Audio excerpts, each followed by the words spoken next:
Your happiest or most cherished memory? It's every moment with my children. I think my most cherished recent memory has been my daughters saying to me that, Mom, you're teaching us to go after our dreams and you're showing us that it's never too late. One leader you admire and why? My mentor, John Rothschild, he is the most successful yet the most humble person I know. And he really is so authentic and he has taught me so much about myself. So that's on a personal level. And on a world level, I love Jacinda Ardern, the Prime Minister of New Zealand. I think she exemplifies strength and compassion and empathy can coexist in such a beautiful harmony.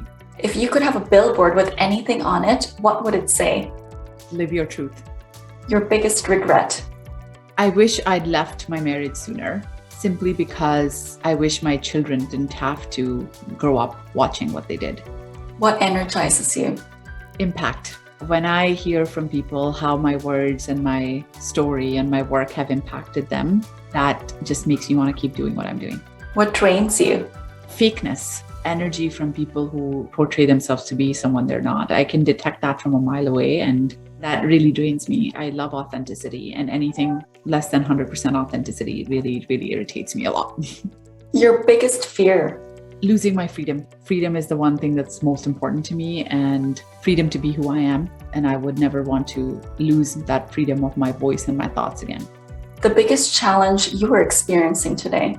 I wouldn't really call it a challenge. It's more like an opportunity. It's really as I'm going through medical school and I'm surrounded by people who are in many ways different than I am. And I keep having to reaffirm to myself, yes, I belong here. The constant sort of imposter syndrome is sometimes a little bit challenging to deal with, but I have my ways of overcoming that. The best advice you ever received? My mentor, John, when I was deciding between medical school, should I apply, should I not apply, or should I just stay in the corporate world or in my banking career? He asked me, Samra, if you win $10 million tomorrow in the lotto and you never had to work a day in your life again, would you still work at the bank? Would you still be in your corporate career? I'm like, no way. I would quit the next second. And he's like, if you win $10 million tomorrow, you never had to worry about money, would you still go to med school? He said, absolutely, that's all I would do. And he was like, there's your answer. The biggest risk you've ever taken? Leaving my marriage. I didn't have any money. I was almost homeless. I was broke. I had no income, no family support, nothing. It was extremely risky. I come from a culture where women don't leave. They stay and make it work. A lot of backlash. I didn't know. In many ways, I felt like I'm jumping off of a plane without a parachute and I don't know where I'm going to land. But it was just something I needed to do. And I'm so glad I did. Your wildest aspiration? To really make mental health and well-being conversations, dinner table conversations in every household in the world. It needs to be as commonplace and as natural as how we talk about weather. We need to be able to ask each other and check in with each other and ourselves, how we're feeling, how we're doing, taking care of ourselves, taking care of each other as humans, and removing that stigma from not being okay, because it's okay to not be okay. Your greatest gifts? Being able to question things that are wrong, being able to speak up when things don't feel right, even if no one else is speaking up about them, even if I know people will lash out or people will challenge me and stuff. And that's something I've had even as a little girl. Why can't I play cricket with the boys? Why can't girls play sports? Why can't I dream big and have those dreams come true? So that has been a constant thing. And now it's become more and more powerful as I've grown in life. So yeah, the ability to see things when they're not right and speak up. A behavior or habit that you think may be holding you back? I think one thing that I wish, and that I'm working on, I would say, is that sometimes I feel that my responsibilities and my commitment to being the best mom also sometimes makes me feel like, oh, I shouldn't take this risk because I don't want to rock the boat for my children. So it took me a long time to go to med school or decide to go to med school because I felt like I needed to keep working for the sake of my kids and whatnot. So sometimes the struggle between providing safety for my children versus doing what's right for me, I become a bit too conservative. So it's something I constantly, mom guilt is huge. Right. It's huge. If you were to write a second book about your life, what would the title be? Oh, well, I am writing a second, and I'm not at liberty to share the title. On this question.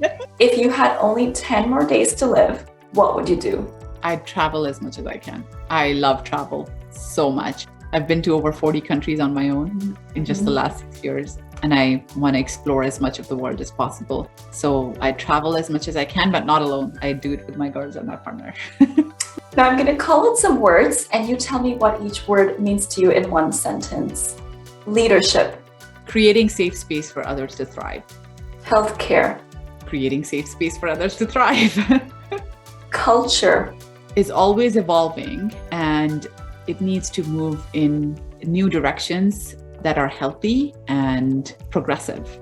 Courage. It's not the absence of fear. It's knowing that, yes, I'm afraid, but I believe in this, so I'm going to do it anyway. Mental health. The most important thing in our lives as human beings. Relationship. Add joy and happiness to your already existing happiness that you have with yourself. And your relationship with yourself is the most important relationship in your life. Success. You define it and you own it and you create it the way you want it. Love. It connects all of us as human beings. It's the most important and powerful driving force in the world. And love needs to be louder than hate. Happiness. Being true to myself. Dreams. It's never too late to dream a dream or achieve it. Parents. Oh my gosh, so many complicated emotions. I want to be the parent that I wish I had. Childhood. Very confusing for me, but also enlightening in what kind of childhood I want to give my children. Legacy. The impact that I leave behind when I'm gone. Passion. Speaking up for what's right. Retirement. Something that I never want to do. I want to live a life that I never need retirement from. And the very last question, Sarah, what do you think is most needed in our world today, given everything that we have been through and are still going through?